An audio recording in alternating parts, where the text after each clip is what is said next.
Bienvenue dans l'exercice 25 du chapitre 2. Alors ici, un petit peu comme précédemment, on va mettre en application les notions de suite géométrique au travers d'un petit problème un petit peu plus fin que le précédent, ok? Mais le but étant de continuer, voilà, à s'entraîner et à s'entraîner, ok? Voilà, donc ici, on nous dit qu'un célèbre magicien a caché son trésor dans une grotte secrète. Un aventurier découvre la cachette et constate que le trésor, pesant 500 kg au jour 0, perd 12% de son poids restant au fil des jours. Et donc, s'il n'agissait pas vite, ce trésor risquait de disparaître totalement. Calculer la masse du trésor au deuxième jour. 2. Exprimer la masse du trésor au jour n plus 1 en fonction de n. 3. Donner la formule permettant de calculer la masse du trésor au bout de n jours. Enfin, 4. Dans combien de jours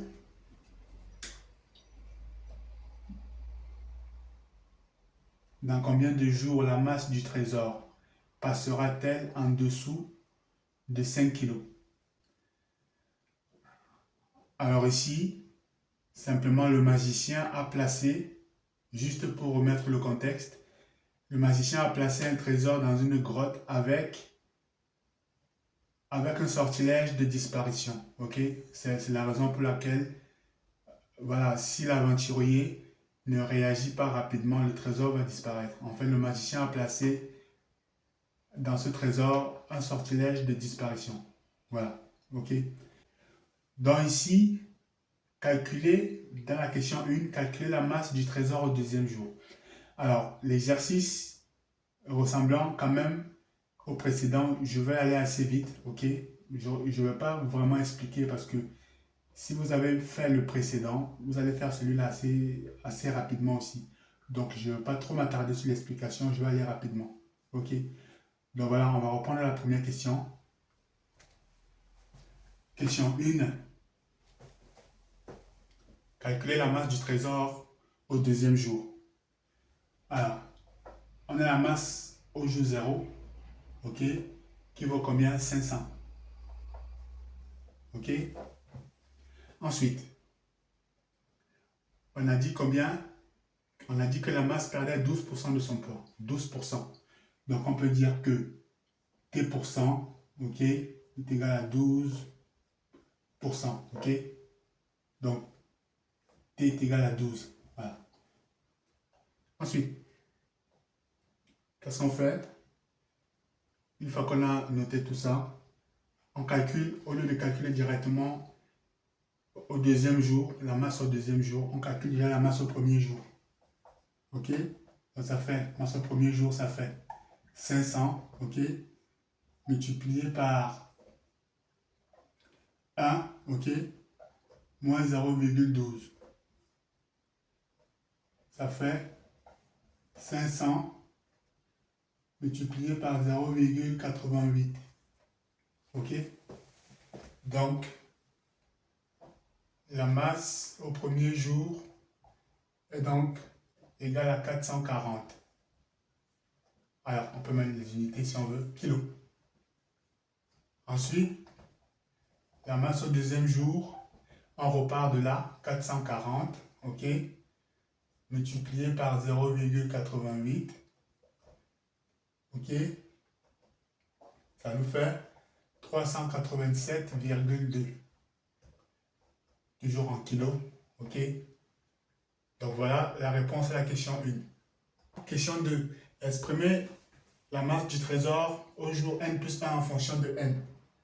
Donc, jour n plus 1, la masse au jour n plus 1 est égale à la masse au jour n multiplié par Q. Ça fait Mn multiplié par 0,88. Quelle est la raison? Ok? La raison vaut 0,88. Voilà, tout simplement. Ça, c'est la question 2. Ensuite, la question 3. On dit, donnez la formule permettant de calculer la masse du trésor au bout de n jours. Au bout de n jours, on a Mn qui est égal à M0, ok, multiplié par la raison exposant n. Ça nous fait 500 multiplié par la raison 0,88 exposant n. Question 4 maintenant. Question 4, on dit, dans combien de jours la masse du trésor passera-t-elle en dessous de 5 kg? La masse du trésor, Mn, inférieur à 5, ok? Donc ça nous fait quoi? Ça nous fait M0, ou en tout cas on peut directement écrire la valeur 500 multiplié par 0,88 exposant n inférieur à 5, ok? Donc du coup ça nous fait 0,88 n inférieur à 0,01, ok? Et donc avec le logarithme, ok? Le logarithme, donc on prend n logarithme de 0,88 inférieur à logarithme de 0,01. Donc n est donc supérieur à logarithme, ok, de 0,01, ok, divisé par logarithme, ok, de 0,88. J'ai changé le sens de l'inégalité parce que, comme vous le savez, le logarithme de 0,88 me donne une valeur négative. Donc, en le passant de l'autre côté, je change le sens de l'inégalité. Ok? Donc, ça me fait donc un n, ok? Qui est donc égal, qui est donc supérieur, ok? À 36,024. Donc, pour que la masse du trésor soit en dessous de 5 kg, il faudrait qu'on soit au-dessus de 36,024 jours. OK? Et donc, en faisant les calculs, si je prends cette expression, OK, et que je lui applique le NC qui est égal à 36,024, OK, je suis toujours supérieur à 5 jours. Donc, effectivement, en prenant par exemple 36,1, ok, comme valeur de n ici dans cette expression, j'ai effectivement 4,95, ok, à peu près, donc inférieur à 5. Ok, l'erreur que j'ai fait, une petite erreur que j'ai fait précédemment, c'est que j'ai pris des valeurs 3 chiffres après la virgule. Du coup, voilà.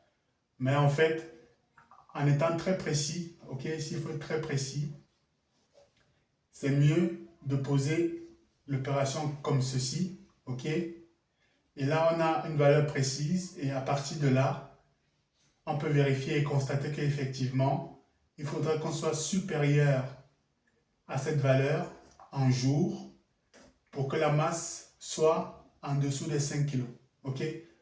Donc voilà un exercice assez, voilà, assez, je vais dire fun, ok. Contrairement au précédent, celui-ci est assez fun.